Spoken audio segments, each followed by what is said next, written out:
Oi, pessoal. Então, vamos dar início à nossa próxima palestra com a doutoranda Bianca Favila, intitulada Citogenômica na Clínica e na Pesquisa. A Bianca é biomédica formada pela Universidade Federal de São Paulo, Unifesp, e mestra em Ciências pelo Programa de Pós-Graduação em Biologia Estrutural e Funcional da Unifesp. Ela possui experiência na área de citogenética e citogenômica, com ênfase em rearranjos envolvendo o cromossomo X. Atualmente é doutoranda pelo Programa de Pós-Graduação em Biologia Estrutural e Funcional da Unifesp, pela disciplina de Genética. Seu projeto é voltado ao estudo de inativação do cromossomo X e de sequências autossômicas em indivíduos com translocações X-autossomos não equilibradas.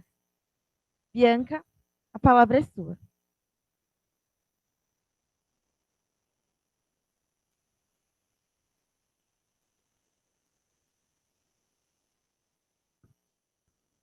Então, bom dia, pessoal. Bom dia aí para os que estão online também. Eu já fui apresentada, então não vou me alongar muito nisso. Meu nome é Bianca, eu sou biomédica formada aqui pela Unifesp, mestre pelo nosso programa de pós-graduação em Biologia Estrutural e Funcional, e atualmente eu faço doutorado aqui no PPG.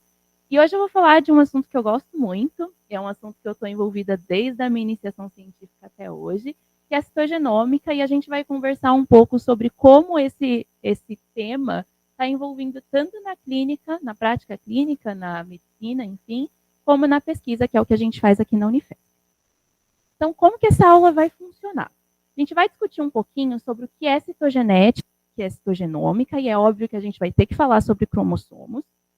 E aí, a gente vai discutir um pouco do histórico e da evolução da citogenética na prática clínica. Então, a gente vai entender como que a gente começou lá na citogenética clássica e aonde a gente está hoje na citogenômica, e, por fim, como que funciona isso na pesquisa em citogenômica, focando no que a gente faz aqui no nosso PPG.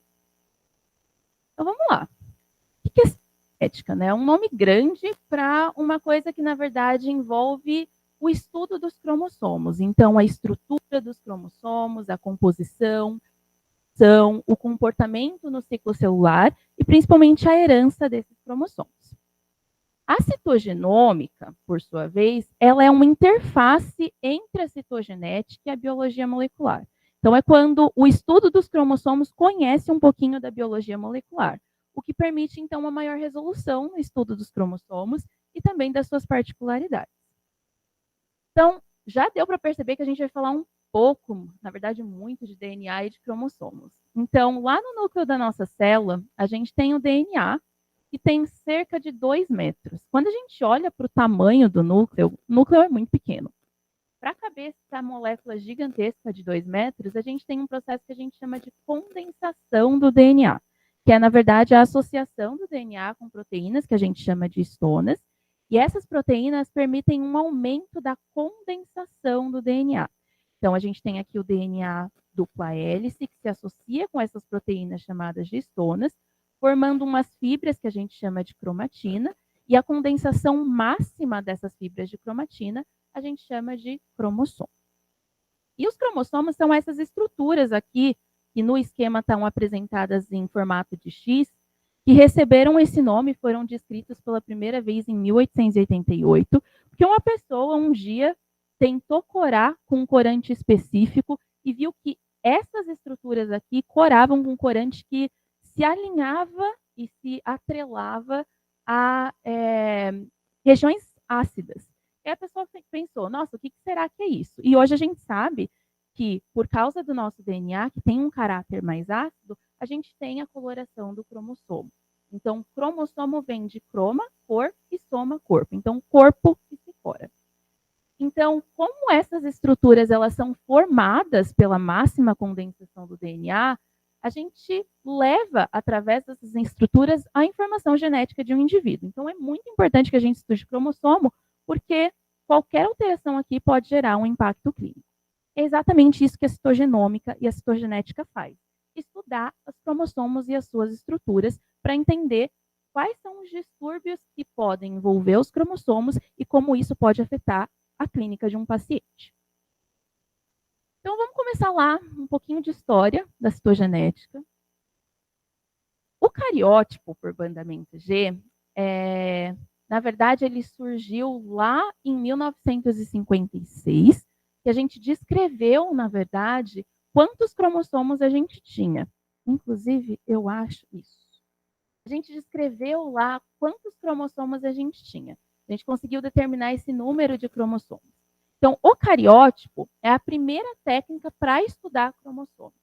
E o que a gente define cariótipo como o estudo do conjunto de cromossomos de um indivíduo que permite a gente avaliar o número e a estrutura dos cromossomos. Como eu falei para vocês, em 1956 a gente conseguiu determinar o número de cromossomos que a gente tinha numa célula humana. E antes disso a gente tinha uma discussão gigantesca. Por quê? Porque as técnicas de citogenética não eram tão avançadas, então a gente não conseguia saber se a gente perdeu o cromossomo no caminho, se alguns cromossomos eles foram duplicados ali, então a gente não conseguia saber exatamente qual era o número de cromossomos. Então, com o avanço da citogenética clássica, a gente conseguiu determinar que um organismo diploide, aqui 2N, era formado por 46 cromossomos. E aí, foi a partir desse momento que a gente descreveu o número de cromossomos que, de fato, o nosso corpo é formado, que a gente teve a primeira descrição das alterações cromossômicas aqui em 1959. E essa alteração cromossômica foi uma alteração numérica, que é bem conhecida até, a síndrome de Down. Então, na verdade, John Langdon Down, lá em 1866, já tinha descrito essa síndrome, mas a gente não sabia exatamente o que causava essa síndrome. Então, foi somente com o Jerome Lejeune, em 1959, que a gente descobriu que essa síndrome era causada, na verdade, por um aumento do número de cromossomos no par 21. Então, a gente tem a trissomia do cromossomo 21, que causa a síndrome de Down. Então, o cariótipo foi, então, a primeira ferramenta para a identificação de alterações cromossômicas aqui. E aí, como que a gente consegue estudar cromossomo hoje? Eu falei para vocês que o nosso cariótipo, ele teve um boom, assim, de avanços que permitiram que a gente hoje conseguisse estudar cromossomos em uma resolução muito boa. E hoje a gente precisa ainda de células que estejam em divisão. Por que a gente precisa de células em divisão? Se a gente olha aqui no nosso ciclo celular, a gente não tem cromossomos em todas as etapas do ciclo celular. A maior parte das células passa, a maior parte da intérfase, que é quando a nossa cromatina, aqui ó, representada pela região em azul, ainda está bem descondensada. A gente não consegue ver isso no microscópio, então vai ser muito difícil obter cromossomo aqui. Quando a célula começa a entrar em mitose, a gente vai começando a ter, na verdade, uma condensação progressiva do nosso DNA, até que a gente chega na metáfase, que está ali o máximo de condensação.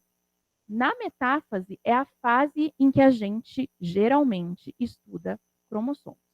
Então, aqui eu fiz uma lista de células em que a gente pode estudar cariótipo, a gente pode fazer cariótipo, porque são células que conseguem estimular a divisão celular. Então, a gente tem linfócitos do sangue, células da medula óssea, fibroblastos da pele, células do líquido amniótico, células tumorais, material de aborto. Mas aqui, ó, de longe, eu destaquei os linfócitos do sangue porque é o tipo de célula que é mais fácil da gente obter. Basta a gente fazer uma punção venosa e a gente já consegue obter o sangue periférico do eucariótipo. Então, como que funciona essa cariotipagem? O cariótipo por bandamento G, a gente vai coletar o nosso sangue, geralmente em tubo com heparina. É importante isso, porque tubo com EDTA gera uma sombra no cariótipo, não fica bonito. Então, legal. E aí a gente semeia esse sangue em meio de cultura, que é enriquecido com soro fetal bovino e fita hemaglutinina. Qual é o papel disso? Ambos esses soro fetal bovino e fita hemaglutinina vão estimular a célula a se dividir. E aí a gente estimula essa célula a se dividir numa estufa a 37 graus por 72 horas. Aí agora é o pulo do gato do cariótipo. Eu falei que a gente precisa de célula em metáfase, certo? A célula aqui está dividindo loucamente. O que a gente faz para parar essa célula em metáfase? A gente usa uma droga chamada de colchicina. A colchicina é uma droga que inibe a formação do fuso mitótico. Então, quando a gente inibe a formação do fuso mitótico, a gente impede que a célula progrida da metáfase para a anáfase. Então, todas as minhas células que estão aqui em divisão, elas vão parar em metáfase. E aí a gente tem os cromossomos lá lindinhos, todos muito bem condensados, para a gente analisar. Aí como que a gente faz essa análise? A gente faz a preparação cromossômica, que envolve o uso de uma solução hipotônica e de um fixador. Primeiro, a solução hipotônica para romper a membrana da célula e a gente conseguir liberar esses cromossomos no meio, e o fixador para o cromossomo não simplesmente se perder ali na nossa lâmina. Depois a gente faz a parte da coloração das lâminas e da análise, até a gente chegar ao laudo para o paciente. Essa parte da coloração é legal porque o cariótipo com bandamento G, que foi, na verdade, a primeira coloração que surgiu, que permite a gente identificar, de fato, as bandas cromossômicas, ajudou bastante a gente a identificar e fazer a identificação precisa dos cromossomos, né? Então, essa identificação, ela é feita, na verdade, com base em muita coisa. A primeira delas é a morfologia cromossômica. Então, a gente olha o tamanho, a posição do centrômero. Então, aqui, ó, só para a gente relembrar, isso aqui é um cromossomo básico. A gente tem uma região de constrição aqui, que a gente chama de centrômero, e essa região de constrição divide o cromossomo em dois segmentos. Um segmento está acima, que a gente chama de braço curto, ou braço P, que vem do francês petit, e o braço longo é o braço que está aqui abaixo do centrômero, que a gente chama de braço Q, que vem depois de P. Então, de acordo com a posição desse centrômero, a gente consegue caracterizar os cromossomos. Então, a gente tem cromossomos metacêntricos, são aqueles cromossomos que têm o centrômero bem no meio. Então, o braço longo aqui é quase do mesmo tamanho do braço curto, geralmente é do mesmo tamanho. Aqui, como exemplo, a gente tem o cromossomo 1. A gente também tem cromossomos que são chamados de submetacêntricos. Então, são cromossomos que têm aqui o centrômero um pouquinho deslocado para cima. Então, como exemplo, a gente tem o cromossomo 7. Nesse caso, o braço curto é bem menor do que o braço longo. E a gente também tem os cromossomos acrocêntricos, que têm o centrômero deslocado muito para cima aqui. Então, o braço curto é bem curtinho e o braço longo bem longo. Esse cromossomo acrocêntrico aqui é o cromossomo 15.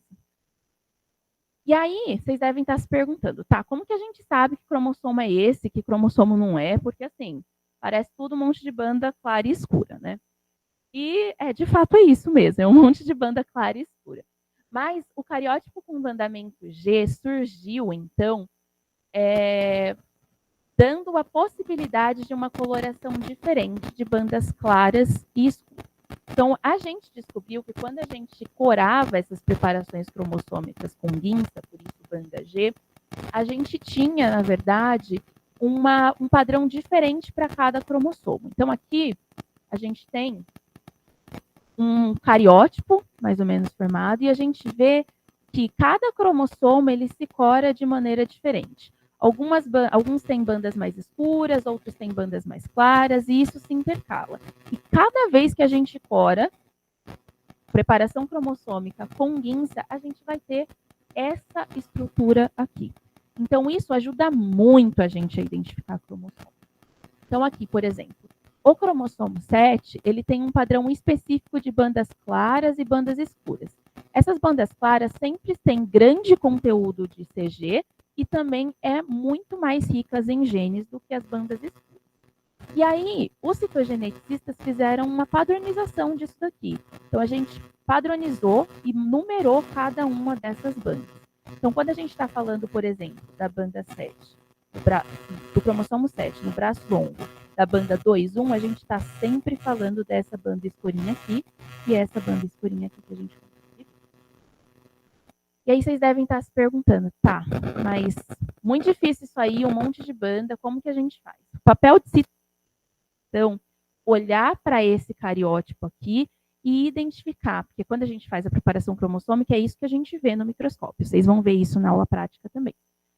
Quando a gente olha isso aqui, o nosso papel é identificar qual cromossomo é qual. Então, eu olho para esse cromossomo aqui, eu sei que esse é um cromossomo 1, eu olho para esse, eu sei que esse é um cromossomo 3, e assim por diante, até eu fazer essa montagem do meu cariótipo, que é, na verdade, os cromossomos, os pares de cromossomos aqui, organizados nessa estrutura aqui, de acordo com o seu tamanho, de acordo com as suas bandas, enfim, para a gente poder analisar de fato o que está acontecendo aqui. Então, como que é um cariótipo normal, né? A gente tem 23 pares de cromossomos, então 46 cromossomos. 22 desses pares são iguais entre homens e mulheres, então aqui a gente tem um cariótipo de um indivíduo de sexo feminino, aqui do masculino, até o par 22 aqui é igualzinho. O que vai mudar? As mulheres têm um par no cromossomo sexual de 2 cromossomos X, formados por 2 cromossomos X, que estão aqui. O homem, então, é formado por um cromossomo X e um cromossomo Y. Esses são os pares de cromossomos sexuais que determinam o sexo genético de um e XY. E por que é importante a gente conhecer isso? Porque é óbvio que a gente tem diversas alterações. A gente já falou da síndrome de Down, e a gente pode ter alterações cromossômicas que envolvem tanto o número de cromossomos, que a gente chama de numéricas, quanto a estrutura dos cromossomos, que a gente chama de alterações estruturais. As alterações numéricas, elas envolvem, na verdade, ganhos e perdas de cromossomos inteiros, que são as trissomias ou as monossomias. Como exemplo aqui, eu trouxe o que a gente já falou, a nossa trissomia do cromossomo 21, cromossomos aqui num indivíduo de sexo feminino, então o XX, mais 21, porque a gente está indicando que a gente tem aqui no cromossomo 21. Existem outros exemplos. A gente tem aqui a síndrome de Patal, que envolve um ganho de um cromossomo 13, a síndrome de Edwards, que envolve um ganho no cromossomo 18, a síndrome de Klinefelter, que envolve um homem com um cromossomo X a mais, então ele é X, X, Y, e a síndrome de Turner, que é a única monossomia compatível com a vida, que envolve uma mulher com apenas um cromossomo X. E aí a gente também tem as alterações cromossômicas que são estruturais, que aí o céu é o limite para essas alterações. A gente tem ganhos, perdas, alterações na estrutura das regiões cromossômicas. Então, essas podem ser deleções, duplicações, inversões, inserções, translocações, enfim. Muita coisa pode acontecer aqui. E eu trouxe esses exemplos aqui para vocês. Aqui a gente tem um cromossomo 18, aqui, ó, a gente consegue ver, que é normal, esse cromossomo 18. Eu consigo identificar todas as bandinhas bonitinhas dele aqui. A gente tem outro cromossomo 18 aqui, que está faltando um pedacinho no meio dele, porque essa bandinha aqui devia estar um pouquinho mais para baixo. Então, a gente tem uma perda aqui dessa região que está indicada aqui na figura, no esquema, no cromossomo 18. Então, é uma deleção do cromossomo 18.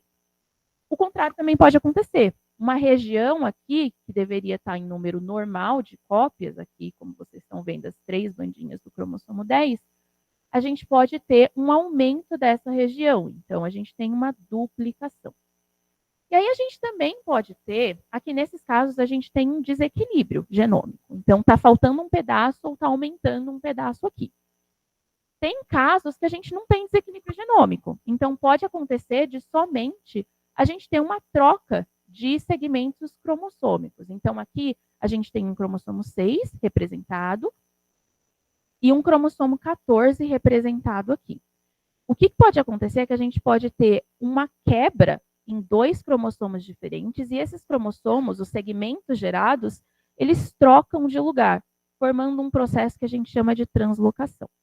Aí vocês devem estar se perguntando, tá, mas e o fenótipo? O que pode gerar isso aí?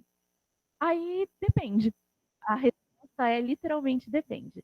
Depende da região que a gente está envolvendo. Então, se é uma região rica em genes, provavelmente a gente vai ter fenótipos mais graves. Se é uma região mais pobre em genes, às vezes uma duplicação de uma região pobre, tudo bem, não vai ter muito fenótipo. Às vezes as translocações, que a gente não tem perda nem ganho, não vai gerar fenótipo nenhum. Então, é muito importante a gente, quando a gente está analisando o cariótipo, também considerar as alterações fenotípicas que os pacientes têm. Porque aí a gente consegue fazer um negócio que a gente chama de correlação cariótipo-fenótipo. O que eu estou observando no meu cariótipo faz sentido com o fenótipo do paciente? E é essa pergunta que a gente geralmente se faz dentro da citogenética clínica. O cariótipo é lindo, revolucionou a citogenética, revolucionou o estudo dos cromossomos, mas ele tem muitas limitações. Uma delas é a dificuldade na detecção de alterações cromossômicas muito pequenas. Então, olha esse caso aqui. Aqui a gente tem um cariótipo de alta resolução, então os cromossomos eles estão bem maiores do que normalmente a gente vê. E aqui no cromossomo 9, não sei se vocês conseguem ver, a gente tem uma bandinha bem clarinha aqui, que está no meio do braço curto do cromossomo 9. Eu olhando só a citogenética disso, eu falo, o que é isso? Não sei. É muito pequeno, não consigo olhar para isso e falar, isso veio desse lugar. Então, a gente tem essa limitação para alterações cromossômicas pequenas que a gente precisa de outras técnicas para entender. Além disso, a gente precisa de células que estão em metáfase.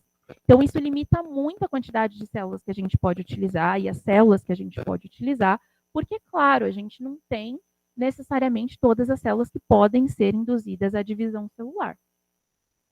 Então, a gente geralmente fala que a citogenômica é mais ou menos como se fosse um iceberg. A gente tem aqui na ponta do iceberg as alterações que a gente consegue visualizar ao microscópio, são as alterações que geralmente a gente consegue visualizar no cariótipo. Isso tem limitação de 5 a 10 milhões de base, 10 milhões de pares de base, 10 milhões de letrinhas de DNA. Mas aí tem um mundo de alterações que acontecem aqui que a gente não consegue ver no microscópio. E aí o que a gente faz? A citogenética ela não consegue dar conta disso.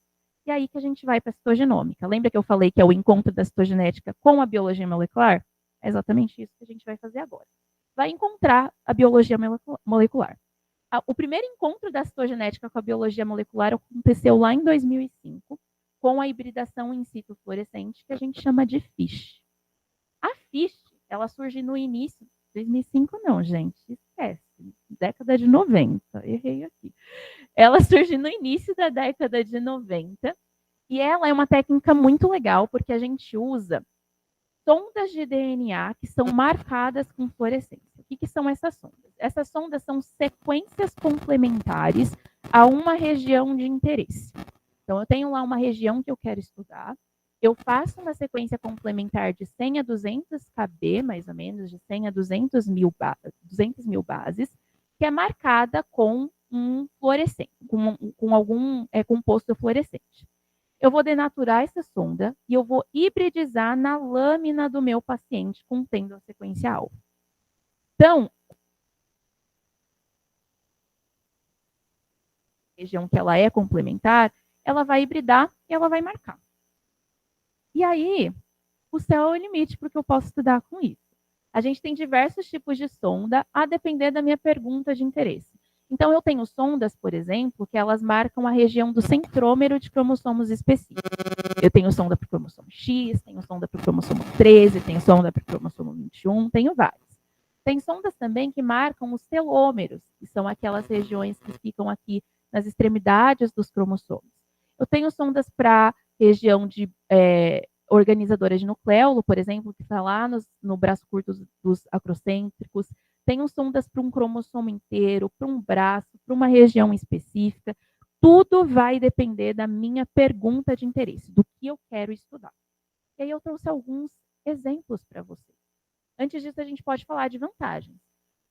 A principal vantagem da FISH é que ela é aplicável em células interfásicas e em metáfase. Eu não preciso mais de célula em divisão. Eu consigo estudar e ver se uma região está presente ou ausente em uma célula que está em intérfase, no meu núcleo lá normalzinho. E aí a gente pode aplicar em tem diversas aplicações, né? Detecção de aneuploidias, por exemplo, em células interfásicas. Isso é importante para diagnóstico pré-natal. A detecção de pequenas duplicações, de microdeleções, avaliação de rearranjos complexos, como, por exemplo, translocações e inversões. Então, aqui, ó, por exemplo, a gente consegue avaliar aneuploidias em células interfásicas. Aqui eu tenho duas sondas. Uma sonda em verde marcada para o centrômero do cromossomo X e uma sonda em vermelho para o centrômero do cromossomo 18. Numa célula normal de uma mulher, a gente vai ter 2 sinaizinhos do X, porque a mulher tem 2X, e 2 sinaizinhos do 18, porque a gente espera que tenha 2 cromossomos 18. Agora, olha essa célula aqui. Eu tenho 2 sinaizinhos verdes e 3 sinaizinhos verdes.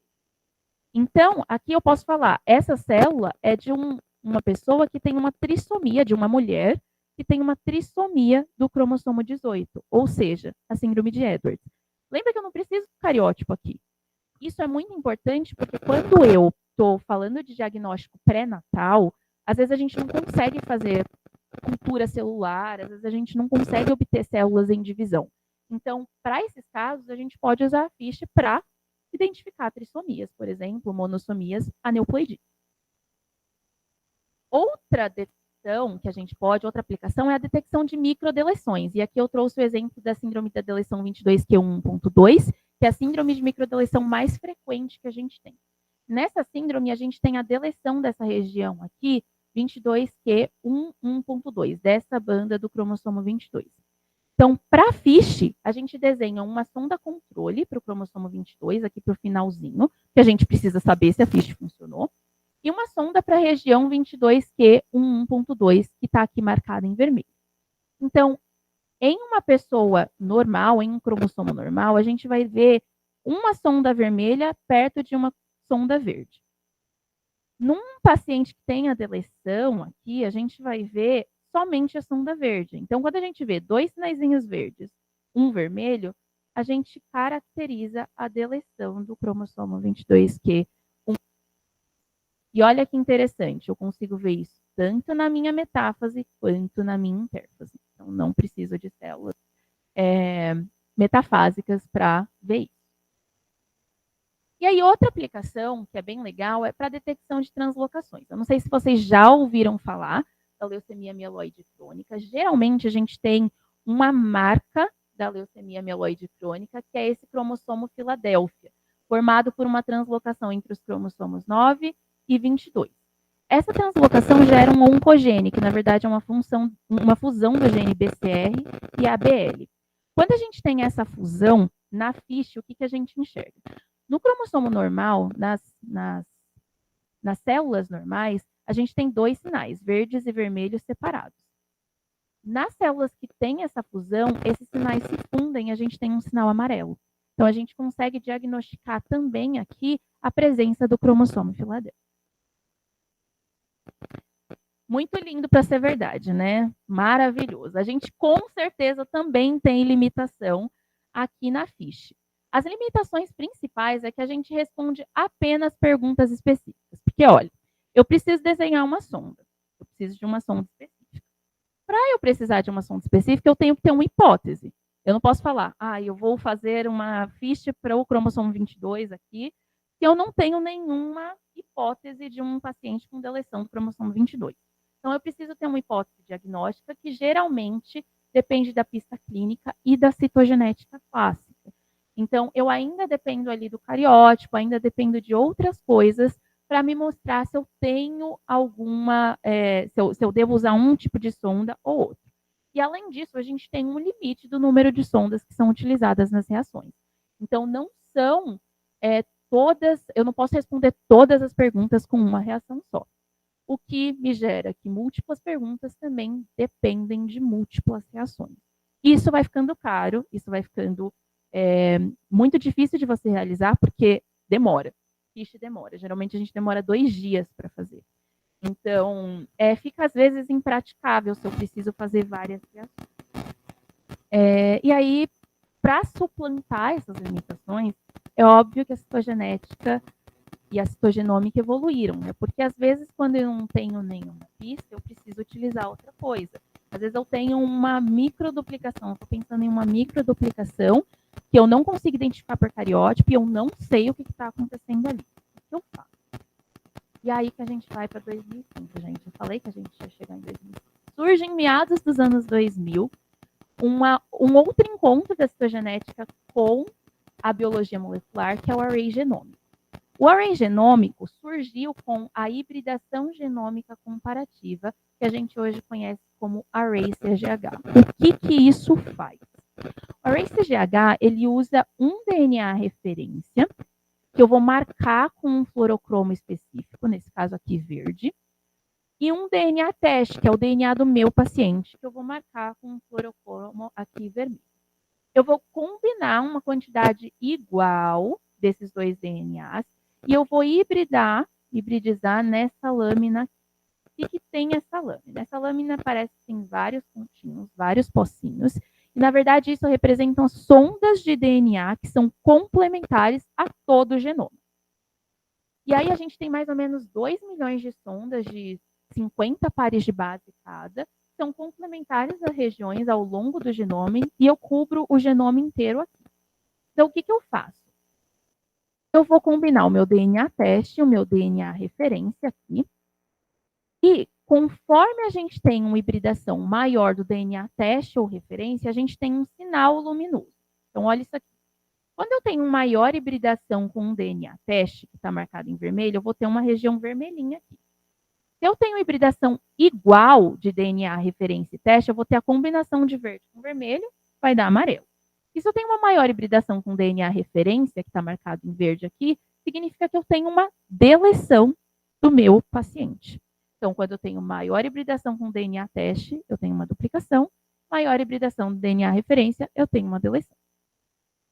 E aí a gente, óbvio, que não vai ficar olhando 3 milhões de pontinhos, não dá para fazer isso, não dá. A gente tem softwares específicos que nos fazem analisar isso aqui e traduzem isso para a gente. Então, aqui, olha esse exemplo.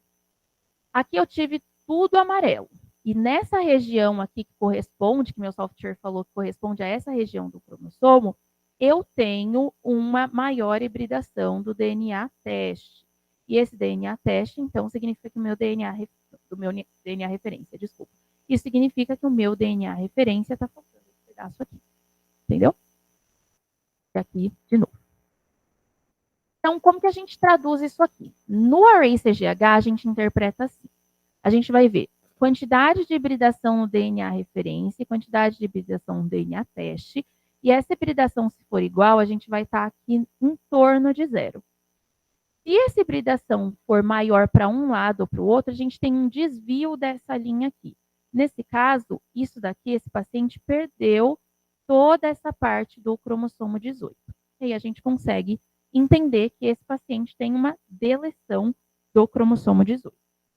Aqui, no array, a gente consegue determinar o ponto de quebra, o ponto em que isso aconteceu, com uma certa precisão em apenas uma reação. E com certa precisão, a Bia depois vai falar com vocês que não é bem assim que a gente consegue determinar certinho onde que aconteceu, porque a gente depende de sonda, a qualidade dessas sondas e a qualidade do que ela me fala de ponto de quebra é um pouquinho diferente. Mas o Array CGH é uma metodologia comparativa e não absoluta. Então, eu estou comparando um DNA referência com um DNA teste. Se eu tiver algum problema com o meu DNA referência, eu vou ter algum problema na minha análise do DNA teste. Para suplantar isso, em 2005, a gente teve a hibridação genômica não comparativa. Aqui eu não preciso mais usar um DNA referência. Eu só marco meu DNA teste com um fluoróforo aqui no vermelho, e aí a gente consegue, com as tecnologias que a gente tem dentro desses chips de array, ver o que é uma hibridação fraca ou ausente. Então, a gente tem uma deleção. O que é uma hibridação mais forte, que significa uma duplicação. E o que é uma hibridação que geralmente é normal. Então, a gente tem essas sondas aqui de cerca de 20 pares de bases que permitem até a genotipagem de paciente. Eu consigo saber genótipo aqui. E os resultados, eles não são comparados mais com uma pessoa. Eles são comparados com cerca de 270 indivíduos. Então, ao invés da gente ter uma tecnologia que é comparativa somente com um, a gente quase chega numa comparação quase que absoluta. Então, a gente tem uma resolução muito maior. Então, olha esse exemplo aqui. Nesse exemplo, o meu software de análise, ele vai me dar essa imagem aqui de um cariótipo. E aí, ele aqui do lado vai me dando linhas azuis e vermelhas. Então, azul significa que eu tenho uma duplicação daquela região. Vermelha significa que eu tenho uma deleção daquela região.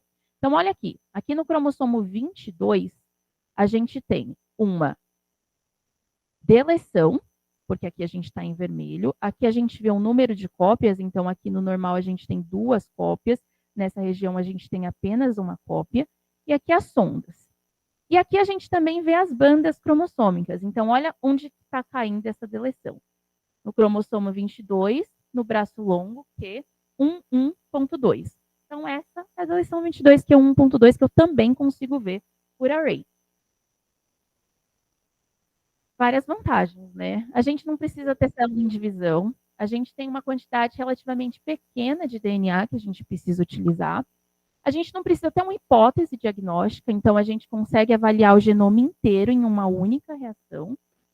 E, geralmente, a gente usa o array como primeira linha de investigação para os pacientes que a gente tem alterações múltiplas, alterações que a gente considera como sindrômica, mas que não caracterizam síndromes genéticas conhecidas. Então, a gente tem vários fenótipos ali, a gente não consegue avaliar e colocar o paciente em nenhuma síndrome muito bem conhecida cromossômica, a gente faz array e aí mata a charada, porque a gente avalia o genoma inteiro em uma única reação.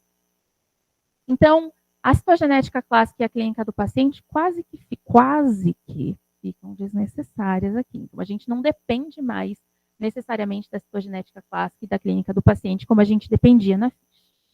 Mas, como tudo que é bom também tem limitação, temos alguns problemas no array.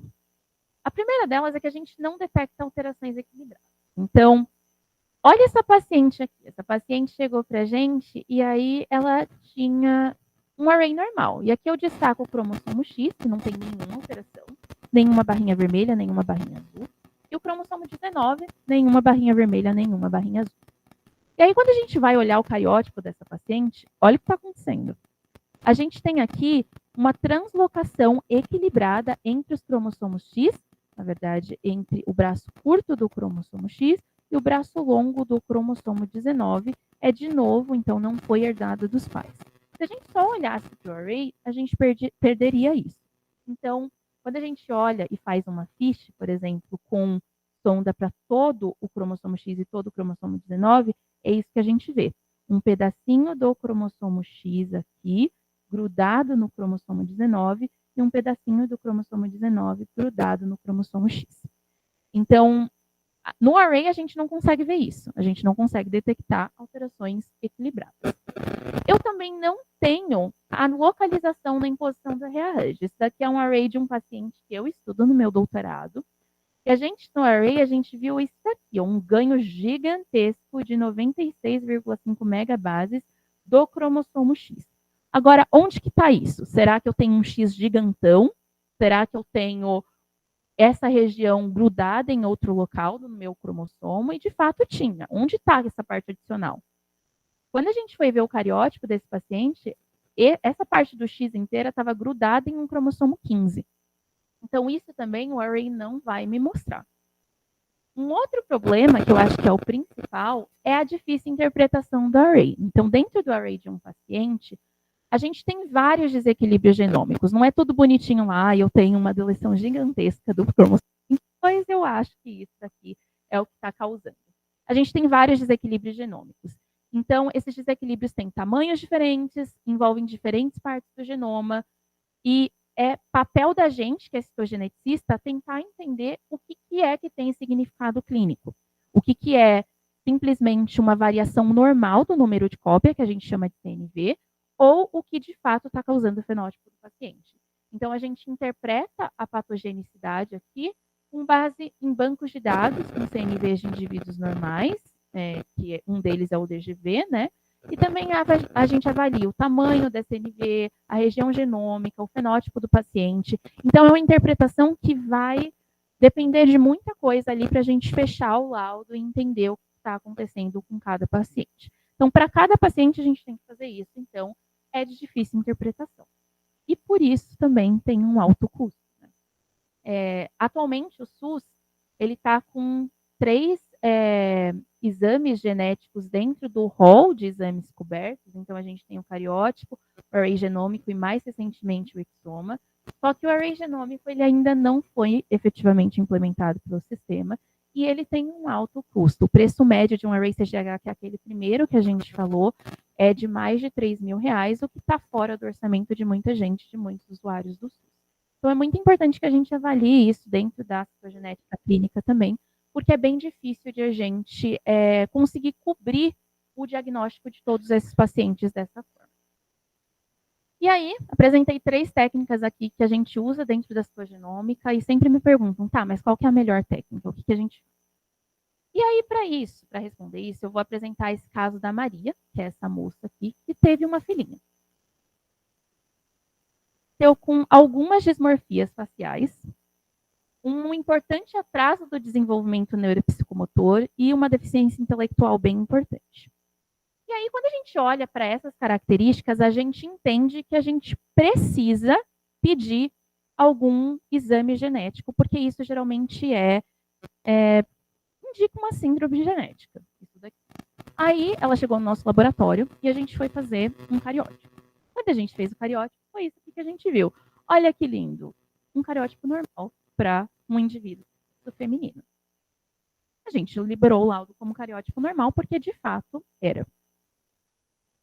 Dei spoiler. Desculpa. Aí, o que a gente falou? A médica falou, na verdade, que não era possível, que devia ter alguma coisa. E aí a gente não tinha nenhuma pergunta específica. O que a gente fez? A gente aplicou um array genômico. Quando a gente aplicou um array genômico, a gente viu isso aqui no cromossomo 19, que é um cromossomo bem pequenininho. Então, ó, o resultado me mostrou que a gente tinha um ganho de cerca de 10 megabases, de 10 milhões de bases do cromossomo 19, do braço longo do cromossomo 19. Aí a gente olha para isso aqui e você fala, tá, mas 10 milhões, a resolução do cariótipo estava ali, dava para ter pegado. Onde que está isso aqui? Não estou entendendo o que está acontecendo. Então, a nossa pergunta é, onde que está esse ganho? E aí, agora a gente tem uma pergunta específica. Onde que está essa região do cromossomo 19 aqui? O que a gente faz? A gente faz uma ficha, que é uma sonda para a região do braço longo do cromossomo 19, para essa região específica aqui, que eu marquei aqui em vermelho. E olha o que a gente viu na ficha. Na ficha, a gente consegue ver 2 cromossomos 19 com essa região, o que é esperado, e um cromossomo 21 com essa região aqui também marcada em vermelho. Aí, por que isso é importante? A gente precisa agora, a gente sabe que a filha da Maria tem uma translocação não equilibrada entre os cromossomos 19 e 21, com material a mais no cromossomo 21, que corresponde ao cromossomo 19. Por que isso é importante da gente saber? Para fazer um aconselhamento genético. Geralmente, nesses casos de translocações não equilibradas, assim, a gente tem alguma alteração nos pais. E se a gente tem alguma alteração nos pais, a gente tem uma possibilidade de recorrência desse rearranjo. E aí é importante para a gente falar para o pai: olha, você tem tantos % de chance de ter outro filho assim. Você precisa se planejar para a geração de filhos, enfim. Então, essa parte de aconselhamento genético é muito importante também nesses casos que a gente identifica alterações não equilibradas nos filhos. E aí, qual que é a melhor técnica? Nenhuma. A gente não tem nenhuma técnica que responde todas as perguntas. Geralmente, para os casos citogenômicos, a gente tem uma combinação de todas as técnicas que eu apresentei aqui, e às vezes mais, para a gente tentar entender exatamente o que está acontecendo com o paciente. Então, a gente tem alterações cromossômicas que são visíveis ao microscópio e alterações genômicas que não são visíveis ao microscópio, que a citogenômica dá conta. Mas ainda existem outras perguntas que a citogenômica sozinha não responde. Então, olha isso aqui. A gente tem alterações ainda menores do que as resoluções das técnicas. Se a gente pegar essa bandinha aqui do cromossomo X, que tem cerca de 10 megabases, a gente consegue detectar no cariótipo a partir daqui, no FISH a partir daqui e no array a partir daqui. E aí, o que a gente faz com essa região aqui? Para essa região, às vezes a gente precisa fazer sequenciamento, que é o que a Bia vai falar com vocês. Então, se a gente tem a hipótese de alteração em um gene específico, a gente pode aplicar o sequenciamento desse gene específico. Se a gente tem uma hipótese, se a gente não tem uma hipótese do que pode estar acontecendo, a gente pode fazer uma avaliação em larga escala. Então, um exoma, um sequenciamento do genoma completo, que a Bia vai comentar com vocês também. Então, a gente viu que na citogenômica, a gente estuda e identifica alterações cromossômicas incorporando ferramentas da biologia molecular. A gente viu lá o FISH, viu toda essa parte de array. Então, na clínica médica, a gente aplica isso para diagnosticar alterações cromossômicas, alterações que a gente consegue ver ali que está alterando de fato o cromossomo, para fazer aconselhamento genético, e a gente sempre busca responder o que está acontecendo com esse paciente. E na pesquisa, o que a gente faz? Né? O que a gente faz na pesquisa em citogenômica? Então, agora a gente vai falar um pouquinho, porque geralmente a pesquisa em citogenômica, ela tem essa interface com a clínica. A gente sempre parte do paciente. Então, eu posso falar do grupo de pesquisa em que eu estou inserida, de citogenômica aqui, que faz parte do nosso programa de pós-graduação em biologia estrutural. E a gente busca entender os efeitos das alterações cromossômicas e responder como que essas alterações acontecem e como que elas geram fenótipos. Então, a gente, a partir do estudo das alterações cromossômicas de pacientes específicos, a gente tenta entender como o genoma funciona e é afetado por essas alterações. Então, dentro da Unifesp, a gente tem uma linha de pesquisa em citogenômica, que é coordenada pela doutora Maria Isabel Melaranho, minha orientadora. E dentro disso, a gente tem 4 subprojetos. O melhor deles, mentira, gente, é só o projeto que eu faço. De rearranjos cromossômicos estruturais envolvendo cromossomo X. Eu amo esse projeto, então eu... Muito cadelinha deles, eu posso falar. Também o projeto de investigação de rearranjos autossômicos raros de interesse científico.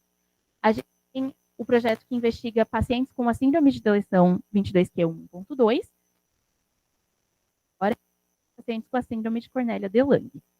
Então, como eu falei, eu faço parte desse projeto aqui, envolvendo o cromossomo X, e a gente aplica todas as técnicas que a gente viu e ainda mais, porque para cada caso a gente resolve de uma maneira. Tem técnicas que a gente precisa estudar a inativação do cromossomo X, que é o que a gente faz no meu projeto, mas enfim, o céu é o limite para a citogenômica. Então, o ponto aqui é que a gente tem uma linha de pesquisa que se apoia na clínica, então a gente não consegue separar a pesquisa científica da clínica, a gente sempre parte do paciente, e a ideia inteira da citogenômica é, de fato, entender como que essas alterações conseguem impactar o funcionamento do genoma. Bom, eu já estou estourando no meu tempo, então eu espero que vocês tenham gostado. Eu deixei o meu e-mail aqui para quem quiser conversar, para quem quiser saber mais. A gente está de portas abertas lá no laboratório, vocês vão conhecer o laboratório, vão conhecer algumas das estruturas que eu falei. Mas é isso, agora eu deixo aberto aqui para as perguntas de vocês aí, de vocês que estão aí, espero que vocês tenham gostado também.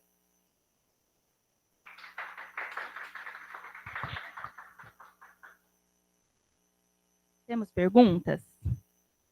Daqui? Não? Volta lá no chat para ver. Você tem?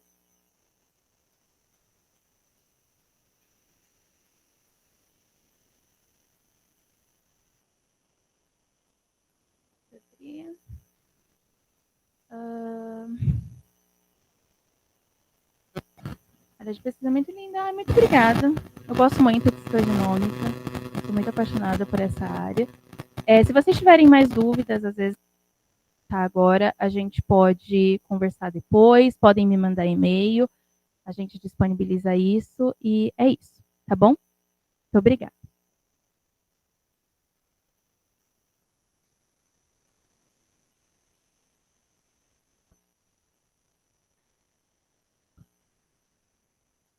Obrigada, Bianca, com essa palestra incrível e que eu também sou suspeita para falar.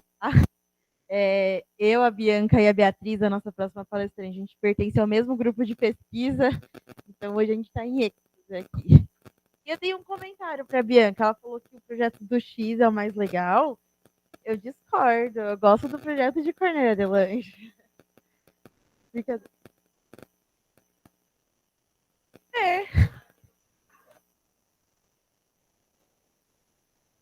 Se vocês tiverem curiosidade, vocês também podem perguntar, gente.